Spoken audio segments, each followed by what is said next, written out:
क्या वक्री ग्रह उल्टी डायरेक्शन में चलती है? क्या वक्री ग्रह उल्टा फल देता है? ये सब कुछ ऐसी भ्रांतियां हैं जो कि हमें कंफ्यूज करके रखता है। आज हम लोग वक्री ग्रह क्यों होता है, कब होता है, कुंडली में उसका प्लेस कहाँ होगा, किस भाव में होगा,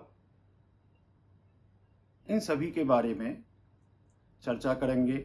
और आपको पता है कि इस चैनल पर सब कुछ रिसर्च के साथ एस्ट्रोनॉमी को एस्ट्रोलॉजी से कनेक्ट करके हम लोग बातचीत करते हैं, तो ये सब गहराई से जानेंगे।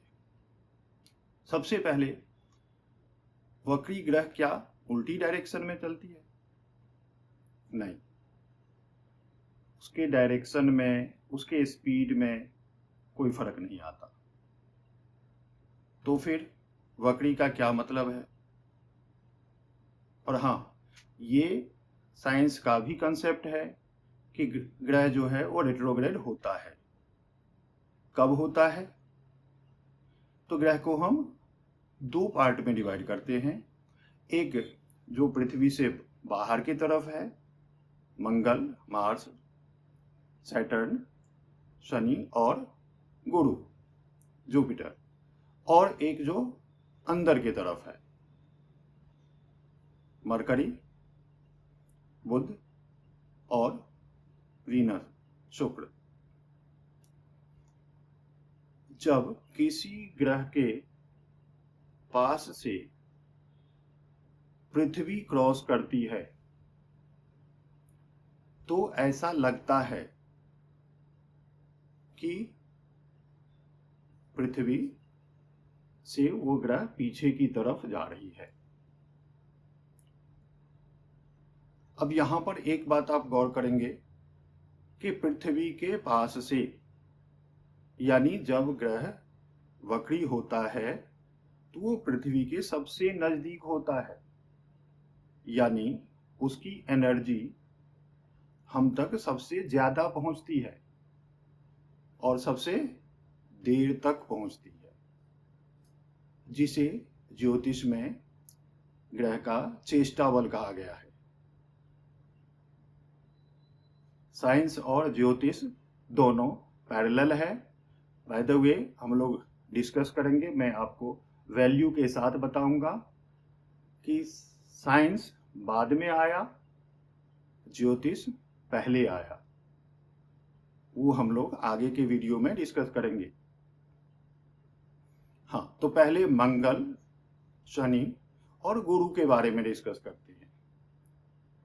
इन तीनों का स्पीड, क्योंकि ये बाह्य ग्रह है, इन तीनों का स्पीड पृथ्वी से कम है। तो जब पृथ्वी इसको क्रॉस कर रही होती है तब रेट्रोग्रेड मोशन होता है।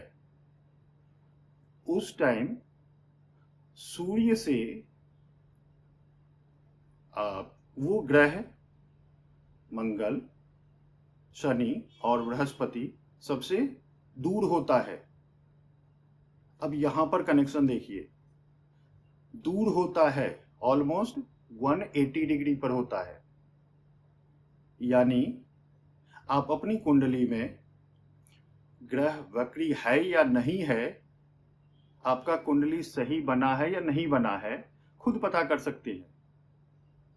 यदि सूर्य आपके प्रथम भाव में है, लग्न में है, तो जो वक्री ग्रह होगा मंगल, शनि और बृहस्पति, वो 7th में होगा या उसके एक आगे पीछे होगा, तभी वक्री होगा।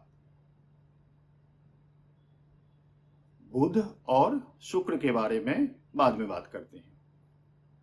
तो ये तो हो गया कि आप अपना कुंडली खुद देख सकते हैं कि सही बना है या नहीं बना है। अब हम में से सब लोग ट्रेन से सफर करते हैं। आप देखे होंगे कि दो ट्रेन चल रही है। एक ट्रेन जो ज्यादा स्पीड में है वो दूसरे ट्रेन को क्रॉस करती है। अब मान लीजिए हम यहाँ बैठे हुए हैं, ट्रेन जब यहाँ आई तब उसे हम देखना स्टार्ट किए, हमारे पैरेलल में आ गया, जब तक वो क्रॉस करती है पूरी की पूरी ट्रेन, तब तक हम भी आगे बढ़ रहे होते हैं, तो ज्यादा देर तक वो हमारे कांटेक्ट में होता है। इसीलिए वक्री ग्रह एक तो ट्रेन के सबसे पास है यानी पृथ्वी के सबसे पास है, और दूसरा ज्यादा देर तक हमारे कांटेक्ट में है, तो उसकी ज्यादा एनर्जी, ज्यादा देर तक एनर्जी हम तक पहुंचेगी। ज्योतिष में इसका क्या प्रभाव होगा? क्या उल्टा प्रभाव होगा? नहीं, उल्टा प्रभाव नहीं होगा। तो फिर क्या होगा? तो फिर अब जैसे मैं इसको सूर्य से अगर कनेक्ट करूं, सूर्य को आत्मा का कारक कहा गया है, चंद्र को मन का कारक कहा गया है। क्यों? इसका एक्सप्लेनेशन प्रीवियस वीडियो में मैं दे चुका हूं कि उसकी एनर्जी बहुत जल्दी एक सेकेंड के आसपास हम तक पहुंचती है, तो पर सेकेंड हमारा मन चेंज होता है। सूर्य की एनर्जी बहुत ज्यादा एनर्जी हम तक पहुंचती है। मन के अंदर है आत्मा, इसलिए वो आत्मा को टच करती है, आत्मा तक पहुंचती है, इसलिए उसे आत्मकारक ग्रह माना गया है और कहा गया है कि वो आत्मा को प्रभावित करती है। तो जब किसी ग्रह की, जब ग्रह वक्री होगा और उसका एनर्जी बहुत देर तक हमारे अंदर वो पहुंचता रहेगा, तो हमें वो अंदर से सोचने पर विवश करेगा। और इनफैक्ट आप सुने होंगे, पढ़े होंगे कि ये पास्ट लाइफ से हमको जोड़ता है। अब इसको आप कनेक्ट कीजिए, बहुत देर तक वो हम तक एनर्जी पहुंच रही है, इंटेंस एनर्जी पहुंच रही है, तो ये हमें बहुत अंदर तक ले जा रही है। इनफैक्ट इस जन्म का जब सारा लेखा जोखा हो जाएगा, तो हमें वो पास्ट लाइफ तक ले जाएगा। तो इसका डिटेल्स हम लोग डिस्कस करेंगे। अभी वक्री ग्रह का सीरीज हम लोग स्टार्ट कर रहे हैं, तो उसमें साइंटिफिकली आंसर आपको मिलेगा। तो वक्री ग्रह पीछे की तरफ नहीं चलती, वो जैसे चल रही है वैसे ही चलती है। हाँ, उसके कांटेक्ट में हम ज्यादा देर तक रहते हैं। वो क्या करता है? इंटेंस करता है।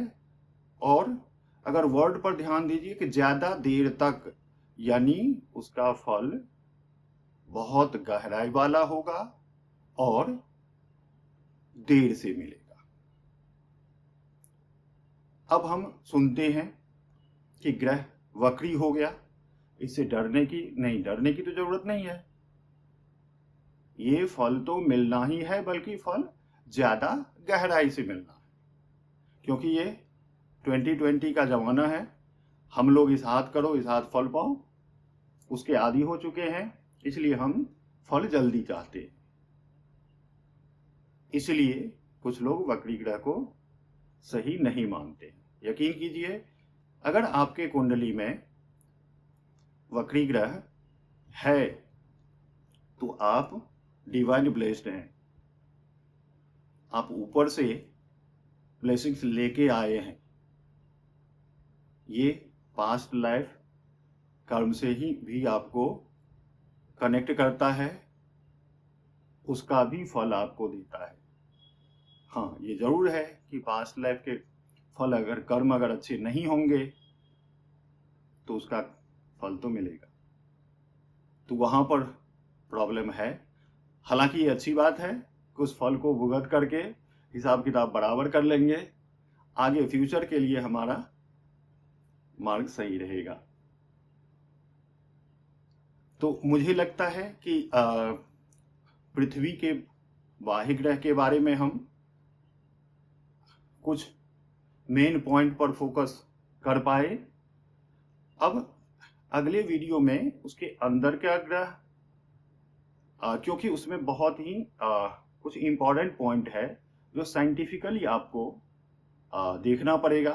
क्योंकि वक्री तब होता है जब पृथ्वी ज्यादा स्पीड से निकल रही है, क्रॉस कर रही है ग्रह को, लेकिन जो अंदर का ग्रह है उसकी स्पीड तो ज्यादा है। तो फिर पृथ्वी कैसे ज्यादा स्पीड से क्रॉस कर सकता है? इसका आंसर तो कॉम्प्लिकेटेड लग रहा है, बट नहीं, है बहुत सिंपल। क्योंकि ये वीडियो बहुत लंबा हो जाएगा, इसलिए हम लोग इसको दूसरे वीडियो में एक्सप्लेन करेंगे। नमस्कार।